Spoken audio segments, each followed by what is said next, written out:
Dear students, today we are going to see plant parts and function of various parts of the plant. Actually, we see plants all over around us. But when we see this plant, we are getting attracted towards it because of its colorful flowers or when it has a colorful fruits to it. So, today we are going to see the different parts of the plant and its functions. So, we know that the very important part of the plant is the roots.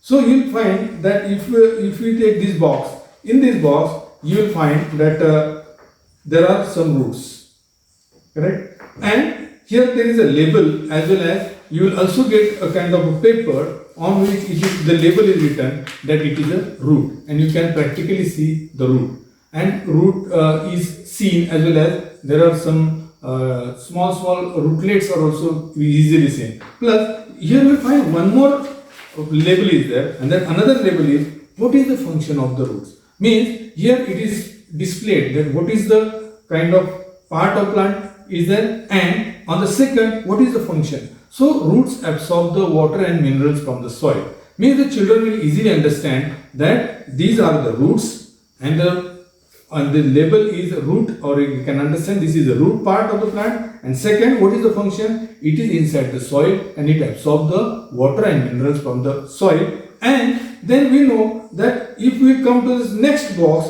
you will get a kind of this particular thing which is attached here. So what is this? Then you will be able to get one more paper here, and this one more paper what we get here is the stem. And when we get this part, a stem, here one more sheet you will find, and that is nothing but what is the function of the stem. The stem transports the water which is absorbed by the roots towards the leaves, and the food which is prepared by the leaves towards the roots. So this is the second part of the plant that we can get in the second box. Then the third one, what is the third part? The third part you will get is like this, which is attached here, right? And here also you get two sheets. First sheet will display that what kind of part of plant it is, and that part is nothing but the leaf of the plant. Then what is the function of the leaf? Here we will get one more label or one more sheet where it will be displayed that the function of leaf is to prepare the food material for the plant, and this food material is transported to all parts of the plant body. Means the leaf is nothing but a kind of kitchen of the plant body. So here we got three parts, that is the root, stem, and these are the leaves. So these three parts we can get. Now when we move to the next part or the next box, that box gives you one more thing, and that is nothing but the flower. So you will find that this is the fourth part of the plant, that is the flower. Now what is the function of the flower? The function of the flower is nothing but it is a reproductive part.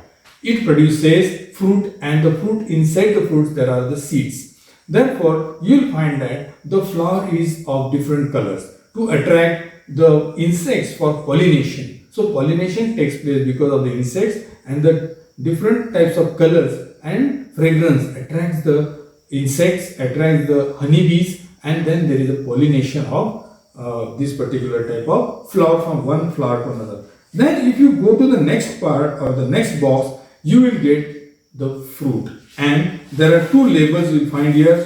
The first label you will get what is this, then you will find that this is a fruit, right? And what is the function of the fruit? The function of the fruit is nothing but production of seeds and protection of the seed. The fruit produces the seeds and protects the seeds till it gets ripened. Once it is ripened, the seeds are dispersed, and when the seeds get dispersed, it germinates wherever it falls and gives the new plant or new seedling from it. So here we find the different plant parts, how I have joined here. That is starting from the root, then comes the stem, then after the stem there comes the leaf, after the leaf there comes the flower on the top, after the flower there comes the fruit. Means practically children will be able to understand. Then we can ask the children to take one chart paper and paste all these things on the chart paper. Once you will find that this is pasted on the chart paper, then they will able to get this kind of thing, where they can stick the parts, and when these parts are sticked, they will able to understand which part is present over here. Now, to assess the learning of the students, we can ask them what is the function of each part.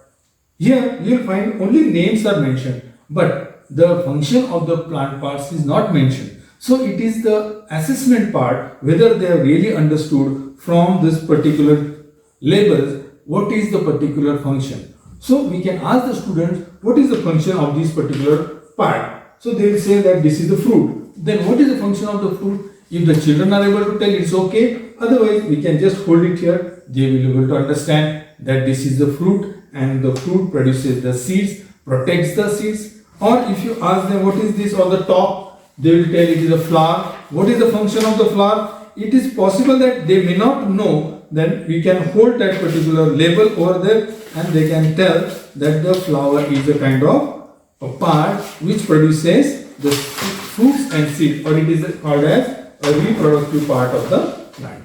So experientially, the students can learn the various parts of the plant. Apart from this, what we can do is, we can take the children outside and then we can show all the parts of the plant. But most of the time what happens is, we usually cannot show the roots because we have to uproot the plant. Or sometimes they may have flowers, may not have fruits. Or they may have fruits but they may not have the flowers. So in this case, here they can prepare, they can arrange it. So here we understand there is a kind of coordination, there is a kind of learning by experience, hands-on practice, and by means of kind of coordination and a kind of artistic learning or art integration is also involved. The art integration is the same thing can be drawn in their notebooks, and there is art integration. So a typical type of pedagogy is used here, where the learning by doing, experiential learning, art integration, and all these things are, and the last is assessment. The assessment is also done